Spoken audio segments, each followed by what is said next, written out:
Do you know it can absolutely derail you from obtaining success? Well, you better stay tuned because I'm going to talk about that today.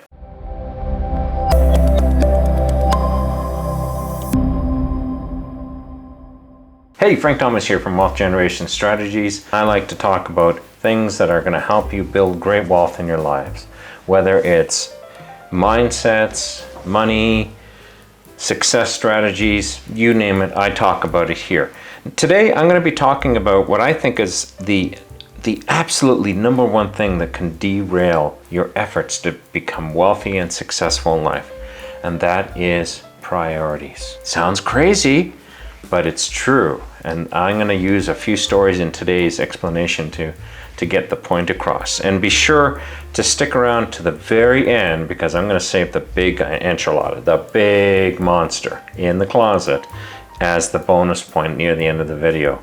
And you got to listen to that one, so make sure you stay tuned for that. Okay, let's get started here. To have priorities, you have to have goals. In other words, you have to have good and tangible long-term goals. And you need these goals for a few reasons. The biggest one is when you need to defend your priorities that you're building based upon your goals, you can defend them from priority attacks from other people with your goals in mind. If you don't have goals, you don't really have strong priorities. And you can be pushed around by the winds of life. You can be sailing one direction one day and the next direction the other day because of somebody else's priorities. And that brings me to the second point in this video, and that is choose your company very, very carefully. And I really mean this. I'm talking about friends, acquaintances, family, spouse. If you're married, well, you've already got that person. Yeah, even your kids when it comes to conversations. There's some things that with some of my kids I can't talk about, or I won't talk about, because I know that their priorities and mine are in two different quadrants of the world. And I don't even want to jump into that discussion because I feel that they could cripple my priorities. And it's not that they have strong, convincing arguments.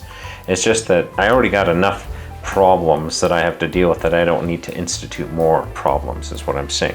So always be sure that you always watch who is going to negatively impact your priorities in the long run. It can be very insidious. It can be very difficult at times to track these down. You can find you have somebody in your life that is a really good friend and they've been a good friend for a long time, but you have to distance yourself because their priorities in life and yours are two different animals.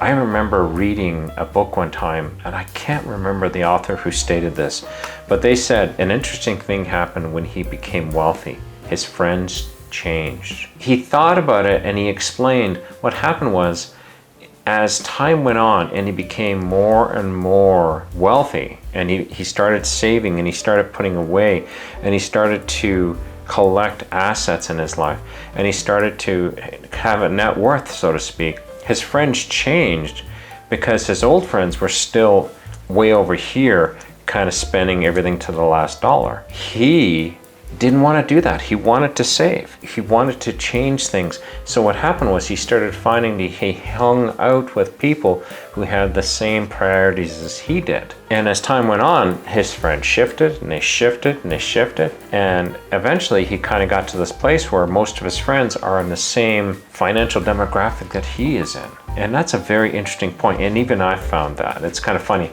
My wife has said to me on several occasions that I'm a bit of a snob, and I don't try to be, but I do find that I avoid certain demographics of people.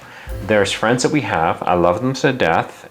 It's not that I shun them out of my lives, but I limit their exposure to my life. It might come across as snobbish, but it's not. It's just that I know that they can negatively impact me. So just take that to heart.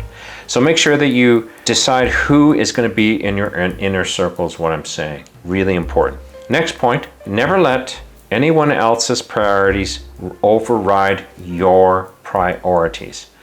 Yes, consider what they have stated as an argument or a priority, definitely.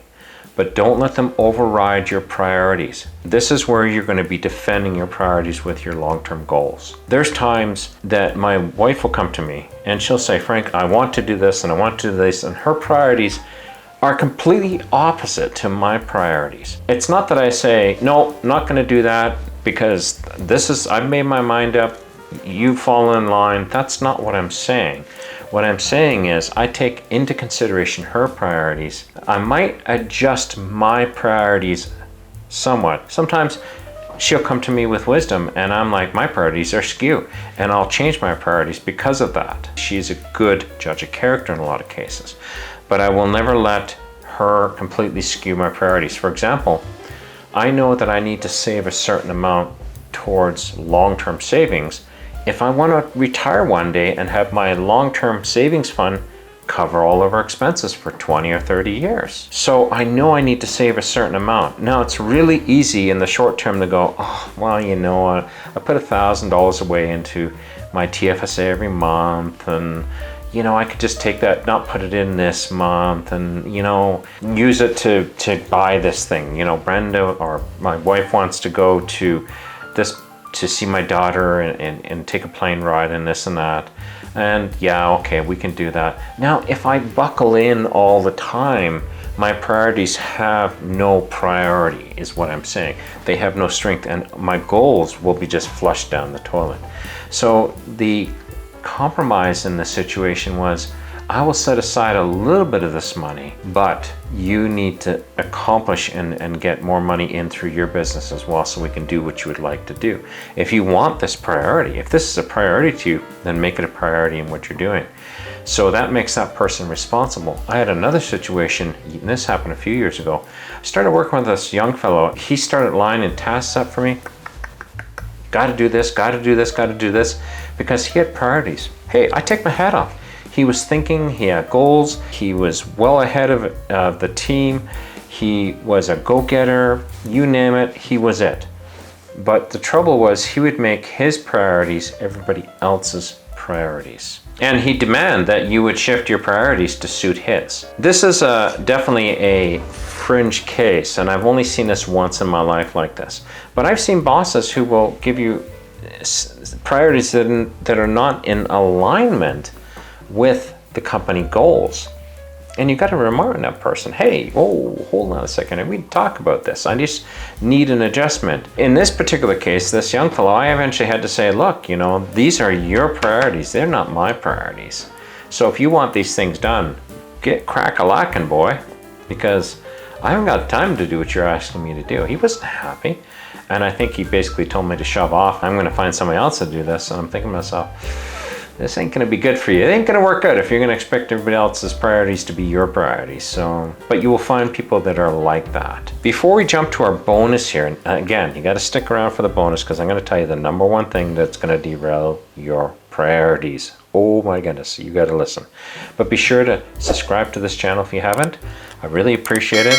I get a lot of people who come, a lot of viewers who view, and very few subscribers.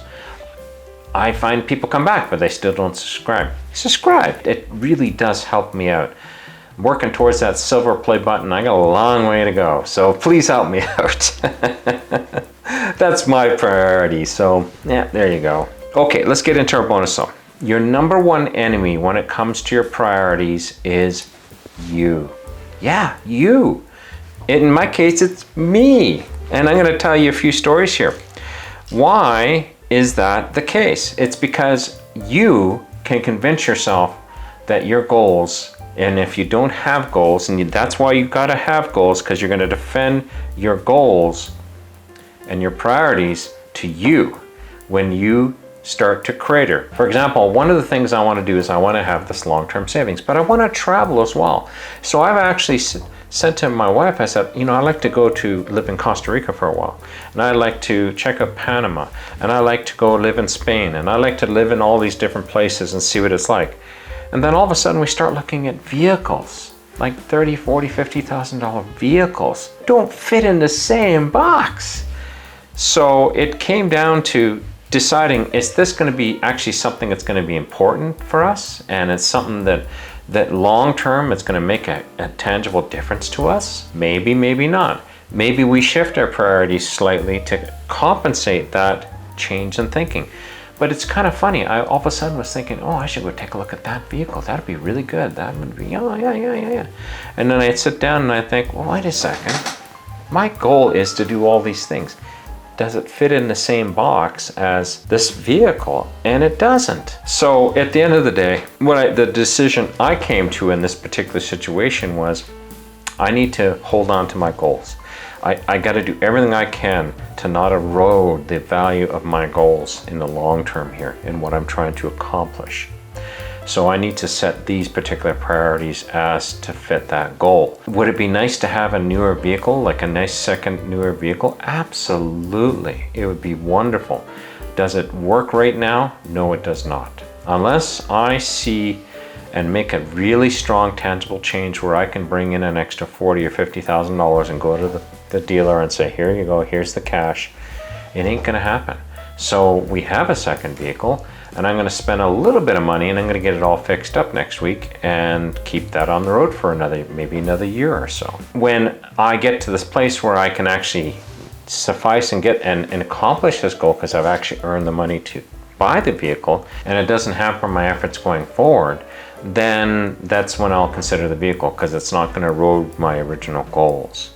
So I hope this helped you out. Hey, there should be a video showing up on the screen right now that talks about getting 1% better. If you haven't watched it, this is a good kissing cousin video to this video. So I recommend you watch it. And if you do, I'll definitely see you over there. Frank Thomas, we'll talk to you later. Bye-bye.